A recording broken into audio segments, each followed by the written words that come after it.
ప్రియ సోదరీ సోదరులారా, మీ బైబిళ్ళు తెరవండి. మన పాఠం మత్తయి సువార్త 24వ అధ్యాయం. జాగ్రత్తగా వినండి. ఆలివ్ కొండ ప్రసంగము 24, 25 అధ్యాయాలలో ఉంది. మత్తయి సువార్తలో 3 ప్రసంగాలున్నాయి. ఒకటి రాజ్య ప్రణాళిక. మత్తయి సువార్త 5 నుండి 7 అధ్యాయం వరకు ఇదే కొండమీది ప్రసంగం. రాజనీతి, పౌరుల విధులు, హక్కులు ఇందులో ఉన్నాయి. 2 పరలోక రాజ్యము పనిచేసే విధానము, ఉపమాన ప్రబోధాలు మత్తయి సువార్త 13వ అధ్యాయంలో ఉన్నాయి. ఇక 3 రాజ్యము యొక్క భవిష్యత్తు మత్తయి సువార్త 24, 25 అధ్యాయాలు. ఇప్పుడు వివరాలు వినండి. మత్తయి శుభవార్త 24వ అధ్యాయం 1, 2 వచనాలు. యేసు దేవాలయము నుండి బయలుదేరి వెళుతూ ఉండగా ఆయన శిష్యులు ఆ దేవాలయము కట్టడములను ఆయనకు చూపించడానికి వచ్చారు. అందుకాయన అన్నాడు, మీరు ఇవన్నీ చూస్తున్నారు గదా, రాతి మీద రాయి ఒక్కటైనా నిలిచి ఉండకుండా పడద్రోయబడుతుందని మీతో నిశ్చయముగా చెబుతున్నాను. యేసు ఏమి చెబుతున్నాడు? మీ ఇల్లు మీకు విడువబడుతుంది, అనగా మీ దేవాలయం ధ్వంసమవుతుంది. దేవుని రాజ్యం వాయిదా వేయబడుతుంది. ఆలయంలో అనేక కట్టడాలున్నాయి. హెరోదు కట్టించినవే అవన్నీ. ఇంకా కడుతూనే ఉన్నారు. అవి తెల్లని చలువరాతి కట్టడాలు. చూడడానికి అవి ఎంతో అందంగా ఉన్నాయి. అలాంటి ఆలయం పాడైపోతుంది అంటాడేమిటి? వారికి యేసు మాటలు అర్థం కావటం లేదు. వారు యేసు వద్దకు వచ్చి ఆయనకు ఈ కట్టడాలను, వాటి అందాన్ని చూపుతున్నారు. యేసు అన్నాడు, మీరు ఇవన్నీ నిజంగా చూస్తున్నారా? మీకేమైనా అర్థమవుతోందా? ఈ కట్టడాలు ఏమి కాబోతున్నాయో తెలుసా? మీరు ఎన్నెన్నో మహాభవనాలు చూస్తున్నారే, ఏమి చూస్తున్నారు? అవి ఏమవుతాయో ఊహించగలరా? ప్రభు అంటున్నాడు, ఇది పడద్రోయబడుతుంది. రాతి మీద రాయి ఒక్కటి కూడా నిలిచి ఉండదు. యెరూషలేములో విలాపపు గోడ అని ఒకటుంది. ఆ గోడలో పలు రకాల చలువరాళ్లు పెట్టి ఉన్నాయి. ఒక రాతి మీద ఒకటి సరిగా నిలిచి ఉండలేదు. చేతికి దొరికిన రాతినెల్లా తెచ్చిపెట్టి కట్టారు. ఎందుకనగా క్రీస్తు శకం 70వ సంవత్సరంలో టైటస్ అనే రోమక సేనాపతి దానిని పూర్తిగా పడగొట్టాడు. అప్పుడు శిష్యులు ఇది గ్రహించలేకపోయారు. తరువాత అది నెరవేరింది. 3వ వచనం. ఆయన ఆలివ్ కొండ మీద కూర్చుండి ఉన్నప్పుడు శిష్యులు ఆయన వద్దకు ఏకాంతముగా వచ్చి అడిగారు, నీ రాకడకు, ఈ యుగ సమాప్తికి సూచనలేవి? ఇవి ఎప్పుడు జరుగుతాయి? మాకు చెప్పండి. ఈ 3 ప్రశ్నలు యేసు విని జవాబు చెప్పటానికి ఉపక్రమించాడు. ఆలివ్ కొండ మీద మాట్లాడాడు గనుక దీనిని ఆలివ్ కొండ ప్రసంగం అన్నారు. ఇవి ఎప్పుడు జరుగుతాయి అనే ప్రశ్నకు జవాబు లూకా సువార్తలో ఉంది. మత్తయి సువార్తలో రాబోయే రాజ్య విషయాలు చెప్పబడ్డాయి. లూకా సువార్త 21వ అధ్యాయం 20 నుండి 24 వచనం వరకు, యెరూషలేము దండుల చేత చుట్టబడడం మీరు చూచినప్పుడు దాని నాశనము సమీపమై ఉన్నదని తెలుసుకోండి అన్నాడు ప్రభు. అప్పుడు యూదయలో ఉండేవారు కొండలకు పారిపోవాలి. దాని మధ్యన ఉండేవారు వెలుపలికి పోవాలి. పల్లెటూళ్లలోని వారు దానిలో ప్రవేశించకూడదు. లేఖనములలో వ్రాయబడినవన్నీ నెరవేరడానికి అవి ప్రతిదండన దినాలు. ఆ దినాలలో గర్భిణులకు, పాలిచ్చేవారికి శ్రమ, భూమి మీద మిక్కిలి ఇబ్బంది, ఈ ప్రజల మీద కోపము కలుగుతాయి. వారు కత్తివాత కూలుతారు. చెరపట్టబడిన వారై సమస్తమైన అన్యజనుల వద్దకు పోతారు. అన్యజనుల కాలము సంపూర్ణమయ్యే వరకు యెరూషలేము అన్యజనుల చేత త్రొక్కబడుతుంది. క్రీస్తు శకం 70వ సంవత్సరంలో ఇది అక్షరాలా నెరవేరింది. 6 శతాబ్దాల క్రిందట నెబుకద్నెజరు చేసిన దాడి కంటే ఇది ఘోరమైనది. ఆలివ్ కొండ ప్రసంగంలోని ఈ భాగం చరిత్రలో నెరవేరింది. మరి 2 ప్రశ్నలున్నాయి. నీ రాకడకు, ఈ యుగ సమాప్తికి సూచనలేవి? యుగ సమాప్తిని గురించి ప్రభువు మాట్లాడుతున్నాడు. యుగ సమాప్తి అంటే పాత యుగం పోయి కొత్త యుగం ఆరంభమవుతుంది. లోకాంతము కాదు, యుగాంతము. యేసు వస్తాడు, తన రాజ్యం స్థాపిస్తాడు. ఇందులో సంఘం ప్రమేయం ఏమాత్రమూ లేదు. ఈ యుగం ముగింపులో సంఘం ఎత్తబడి ఉంటుంది.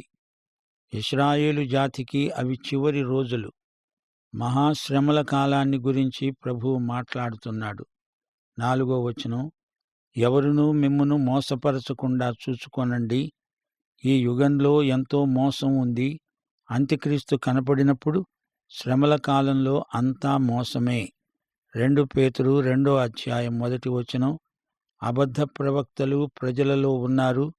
అటువలనే మీలోనూ అబద్ధ బోధకులుంటారు. వీరు తమను కొనిన ప్రభువును కూడా విసర్జిస్తూ తమకు తామే శీఘ్రముగా నాశనం కలుగజేసుకుంటూ నాశనకరమైన భిన్నాభిప్రాయములు రహస్యముగా బోధిస్తారు. ఇప్పుడు ప్రవక్తలు లేరు, కాని దొంగ బోధకులున్నారు. లేఖనాలు అనే గీటురాయి మీద వాటిని పెట్టి చూడాలి. తప్పుడు బోధలు పుట్టగొడుగుల్లాగా పుట్టకొస్తున్నాయి. ఎవరూ మిమ్ములను మోసపుచ్చకుండా చూచుకోండి. 5వ వచనం, అనేకులు నా పేరట వచ్చి నేనే క్రీస్తునని చెప్పి పలువురిని మోసపరుస్తారు. ఈ రోజున అంత్యక్రీస్తులు చాలామంది ఉన్నారు. అయితే యుగ సమాప్తిలో అసలు అంత్యక్రీస్తు ఒకడు వస్తాడు. వాడు క్రీస్తును వ్యతిరేకించి నిలుస్తాడు. 6వ వచనం, మీరు యుద్ధములను గూర్చి యుద్ధ సమాచారములను గూర్చి వినబోతారు. మీరు కలవరపడకుండా చూచుకోండి. ఇవి జరగవలసి ఉన్నది గాని అంతము వెంటనే రాదు. గత కాలంలో ఎన్నెన్నో పెద్ద యుద్ధాలు జరిగాయి. శాంతి సమాధానములు బహు కొద్ది కాలమే ప్రవర్తిల్లాయి. 2వ ప్రపంచ యుద్ధం జరిగింది. త్వరలో యుగ సమాప్తి రాబోతోంది. యుద్ధాలు, యుద్ధవార్తలు వింటూనే ఉంటాము. యుద్ధము అనే సమస్యను మానవులు పరిష్కరించజాలరు. సమాధానకర్త అయిన అధిపతి వచ్చే వరకు ఈ లోకంలో సమాధానం ఉండదు. 7, 8 వచనాలు, జనము మీదికి జనము, రాజ్యము మీదికి రాజ్యము లేస్తాయి. అక్కడక్కడ కరువులు, భూకంపములు కలుగుతాయి. ఇవన్నీ వేదనలకు ప్రారంభం. ఇవి ఈ యుగ లక్షణాలు. యుగ సమాప్తి కాదు. ఈ రోజున లోక జనాభా విపరీతంగా విస్తరిస్తోంది. లోకమంతటా కోట్ల కొలది ప్రజలు చాలినంత తిండి లేక పస్తులు పడుకునేవారున్నారు. ప్రకటన గ్రంథం 6వ అధ్యాయం 5, 6 వచనాలలోని నల్లగుర్రం ఇంకా కనపడలేదు. యుగ సమాప్తిలో గాని నల్లగుర్రం, గుర్రమెక్కిన రౌతు కనపడడం జరగదు. ఇప్పుడు ఇవన్నీ సూచనలు మాత్రమే, వేదనలకు ఆరంభం. గమనించండి, మత్తయి సువార్త 24వ అధ్యాయం 9వ వచనంతో మహాశ్రమల కాలం మొదలవుతుంది. అప్పుడు జనులు మిమ్మును శ్రమల పాలు చేసి చంపుతారు. మీరు నా నామము నిమిత్తము సకల జనముల చేత ద్వేషించబడతారు. శ్రోతలు, ఇది శ్రమల కాలానికి ఆరంభం. ఇప్పుడు మనమున్నది సంఘయుగం, అనగా పరిశుద్ధాత్మ యుగం. ఈ లోకములోని ప్రజలందరినీ 3 గుంపులుగా విభజించవచ్చు: యూదులు, అన్యులు, సంఘం. 1 కొరింథీ 10వ అధ్యాయం 32వ వచనం, యూదులకైనా గ్రీసు దేశస్థులకైనా అనగా అన్యులకైనా దేవుని సంఘమునకైనా అభ్యంతరము కలుగజేయకండి. ఇప్పుడు యూదులలో నుండి, అన్యులలో నుండి దేవుడు ఏర్పరచుకొన్నవారు సంఘమునకు చెందిన వారవుతున్నారు. ఈ సంఘమే ప్రభువు రాకడ సమయంలో ఎత్తబడుతుంది. 9వ వచనంతో ఈ శ్రమలు మొదలవుతాయి. మీరు సకల జనముల చేత ద్వేషించబడతారు. ఇది యూదులను గురించి చెప్పిన మాట. సంఘము ఈ లోకంలో ఉన్నంత కాలము ఇది జరగదు. సంఘము యూదులను ద్వేషించదు. సంఘము యూద ద్వేషాన్ని అరికడుతుంది. సంఘము ఎత్తబడిన తరువాత అట్టి విద్వేషము ఎక్కువవుతుంది. 10, 11 వచనాలు, అనేకులు అభ్యంతరపడి ఒకరినొకడు అప్పగించి ఒకరినొకడు ద్వేషిస్తాడు. అనేకులైన అబద్ధ ప్రవక్తలు వచ్చి పలువురిని మోసపరుస్తారు. అక్రమము విస్తరించడము చేత అనేకుల ప్రేమ చల్లారుతుంది. అంతము వరకు సహించిన వాడెవడో వాడే రక్షించబడతాడు. ఈ రాజ్య సువార్త సకల జనములకు సాక్ష్యార్థమై లోకమందంతటా ప్రకటించబడుతుంది. అటు తరువాత అంతము వస్తుంది. సంఘము ఎత్తబడగానే అబద్ధ బోధకులు బయలుదేరతారు. అక్రమము చేత ప్రజలు ప్రేమను కోల్పోయి ద్వేషాన్ని రెచ్చగొడతారు. అంతము వరకు సహించిన వాడే రక్షించబడినవాడు. ఎవరూ రక్షించబడినవాడు ఎలా తెలుస్తుంది? చిట్టచివరి రోజున ఈ సంగతి బయటపడుతుంది. పందుల మధ్య తప్పిపోయిన కుమారుడు ఉంటే పందులు పందుల కష్టానికి పోతాయి, కుమారులు తండ్రి వద్దకు వెళ్తారు. 2 పేతురు 2:22 కుక్క తన వాంతికి తిరిగినట్లు, కడుగబడిన పంది బురదలో దొర్లడానికి మళ్ళినట్లు అనే నిజమైన సామెత చొప్పున వీరికి సంభవిస్తుంది. చివరి రోజే ఈ సంగతి తేటపరుస్తుంది. గొర్రె తన కాపరి వద్దకే వెళ్ళిపోతుంది. రాజ్య సువార్త లోకమందంతటా జనములకు ప్రకటించబడిన తరువాత అంతము వస్తుంది. బాప్తిస్మకుడైన యోహాను దేవుని రాజ్యమును ప్రకటించాడు. ఆ తరువాత యేసు ప్రభువు కూడా పరలోక రాజ్యము సమీపమై ఉన్నది, మారు మనసు పొందండి అని ప్రకటించాడు. మత్తయి 10వ యేసు శిష్యులు రాజ్య సువార్త ప్రకటించటానికి వెళ్ళారు. 11వ యేసు ప్రత్యేక సందేశం, నా వద్దకు రండి, ప్రయాసపడి భారము మోస్తున్న మీకు నేను విశ్రాంతి కలుగచేస్తాను. మత్తయి 20వ28 ప్రభువు తాను అనేకులకు ప్రతిగా విమోచన క్రయధనముగా ప్రాణం పెట్టడానికి వచ్చానన్నాడు. అయితే శ్రమల కాలంలో తిరిగి రాజ్య సువార్త ప్రకటించబడుతుంది. అయితే ఇప్పుడు మనం ప్రకటించేది కృపా సువార్త. రాజ్య సువార్త మరొకటి కాదుగాని సువార్త సందేశం మరొక విధంగా ఉంది. పరలోక రాజ్యము సమీపమై ఉన్నదని మనము చెప్పటానికి అది మనకు తెలియదు కదా. మహాశ్రమలు వచ్చినప్పుడు అంతము ఇదే అని తెలిసిపోతుంది. ఆ రోజు ఘడియ తెలియకపోయినా మొత్తం మీద అంతం వచ్చిందని తెలిసిపోతుంది. గనుక అప్పుడు రాజ్య సువార్త ప్రకటించబడుతుంది. మారు మనస్సు పొందండి, పరలోక రాజ్యము సమీపమై ఉన్నది. రక్షించబడడానికి ఒకే మార్గం ఉంది, అదే శిలువ మార్గం. క్రీస్తుకు మునుపు ప్రతి అర్పణ యేసుక్రీస్తు యొక్క శిలువ బలిని సూచించింది. అయితే యేసు వచ్చిన తరువాత అదే శిలువ బలి మనకు జ్ఞాపకార్థమైనది. ఆదికాండం 4వ చూడండి. హేబెలు దేవునికి అర్పణ తెచ్చాడు. అతడు ఒక చిన్న గొర్రెపిల్లను బలిగా ఇచ్చాడు. అతడు గొర్రెపిల్లనే బలిగా ఎందుకిచ్చాడు? దేవుడు ఇవ్వమన్నాడు కనుక. దేవుడు ఎందుకు ఇవ్వమన్నాడు? ఎందుకంటే ఆ గొర్రెపిల్ల రాబోయే యేసుక్రీస్తును సూచిస్తుంది. ఆ గొర్రెపిల్ల అనగా యేసుక్రీస్తు లోక పాపమును మోసుకొని పోతాడు. విశ్వాసముతో హేబెలు బలి అర్పించాడు. నేను పాపిని, నాకు ప్రత్యామ్నాయ బలి కావాలి అనే కోరికను అతని విశ్వాసం వ్యక్తం చేసింది. బాప్తిస్మకుడైన యోహాను మారుమనస్సు పొందండి, దేవుని రాజ్యం సమీపమై ఉన్నది అని చెప్పటమే కాదు, ఇదిగో లోకపాపమును మోసుకొని పోయే దేవుని గొర్రెపిల్ల అని కూడా చెప్పాడు. బాప్తిస్మకుడైన యోహాను యేసు ఎవరో గుర్తుపట్టాడు. క్రీస్తు రాకముందు దేవుని వద్దకు వచ్చేవారు క్రీస్తును గురించిన నిరీక్షణ చేత రక్షించబడ్డారు. యేసుక్రీస్తు మరణమును బట్టి వారి పాపములు క్షమించబడ్డాయి. పాత నిబంధనలో దేవుడు ఎవరినీ ధర్మశాస్త్రం ద్వారా రక్షించలేదు. మోషే ధర్మశాస్త్రమునందు బలివిధానం ప్రతిపాదించబడింది. వారు దేవునికి గొర్రెపిల్లను తెచ్చి అర్పించారు. దానికి అర్థమేమిటి? నేను పాపిని, ధర్మశాస్త్రాన్ని అతిక్రమించాను, దేవునికి అవిధేయుడినయ్యాను, నా పాపాలకు ప్రాయశ్చిత్తంగా ప్రత్యామ్నాయ బలి కావాలి అని పాపి ఒప్పుకుంటున్నాడు. రోమాపత్రిక 3:19 అంటోంది, ప్రతి నోరు మూయబడునట్లు, సర్వలోకము దేవుని శిక్షకు పాత్రమగునట్లు ధర్మశాస్త్రము పలుకుతున్నది. యేసు తీర్పరిగా రాకముందే ఆయనను ప్రతి ఒక్క పాపి రక్షకునిగా గుర్తించాలి. ఈ రాజ్య సువార్త సకల జనములకు సాక్ష్యార్థమై ఈ లోకమందంతటా ప్రకటించబడుతుంది. అటు తరువాత అంతము వస్తుంది. ఇది సంఘానికి చెప్పబడిన మాట కాదు, యుగ సమాప్తికి సూచన ఏదో అది చూపుతున్నది.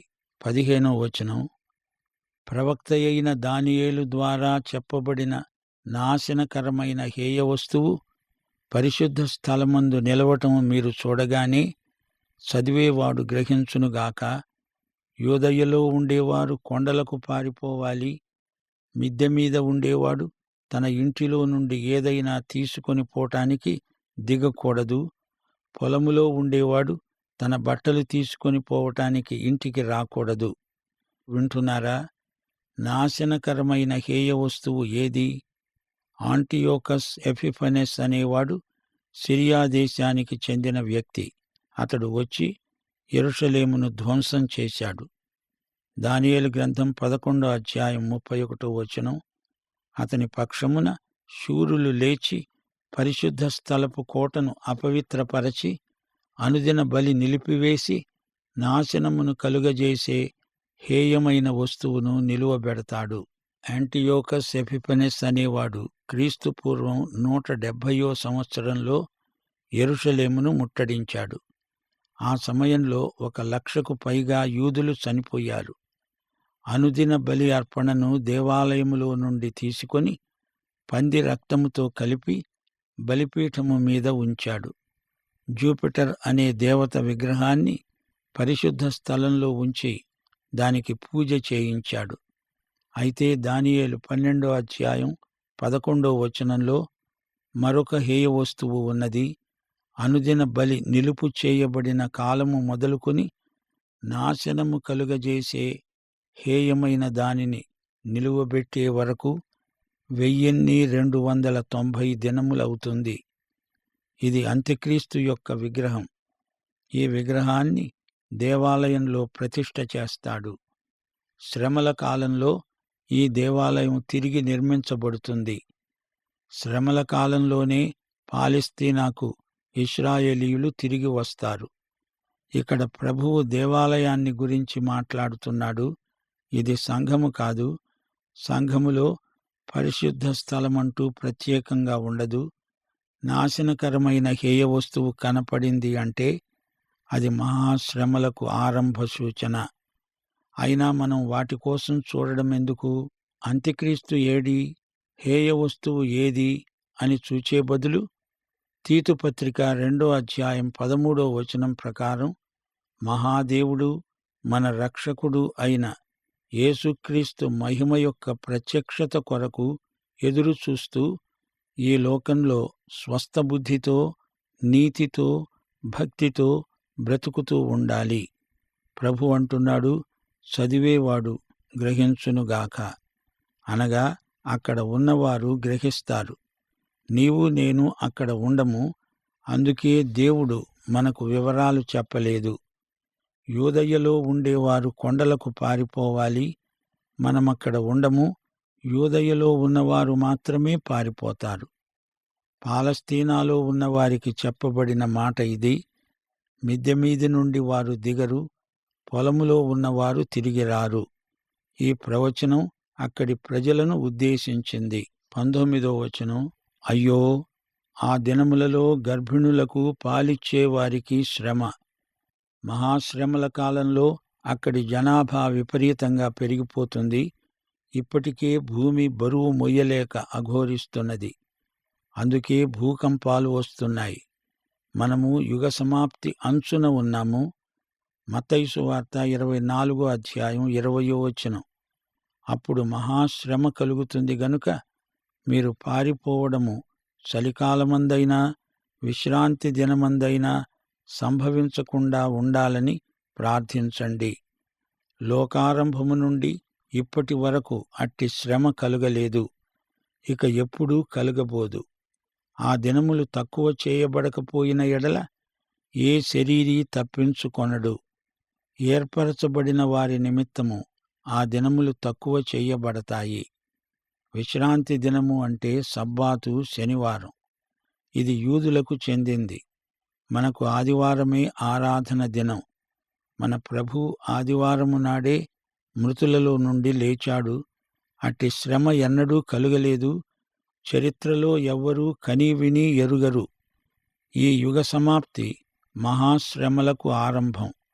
ఈ శ్రమల కాలంలో లోక జనాభాలో 3వ వంతు నాశనమవుతుందని ప్రకటన గ్రంథం చెబుతోంది.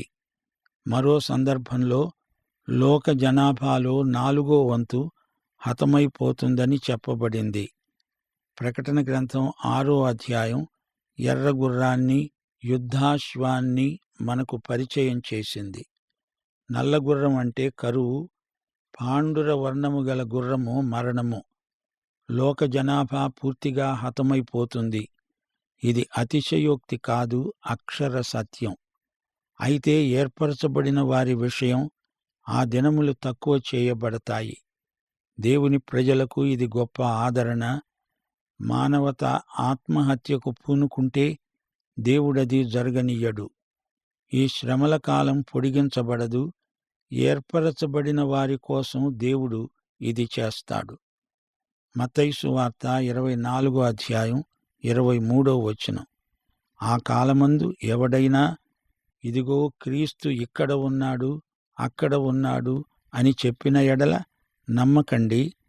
అబద్ధపు క్రీస్తులు, అబద్ధ ప్రవక్తలు వచ్చి సాధ్యమైతే ఏర్పరచబడిన వారిని సహితము మోసపుచ్చటానికి గొప్ప సూచక క్రియలను, మహత్కార్యములను కనపరుస్తారు.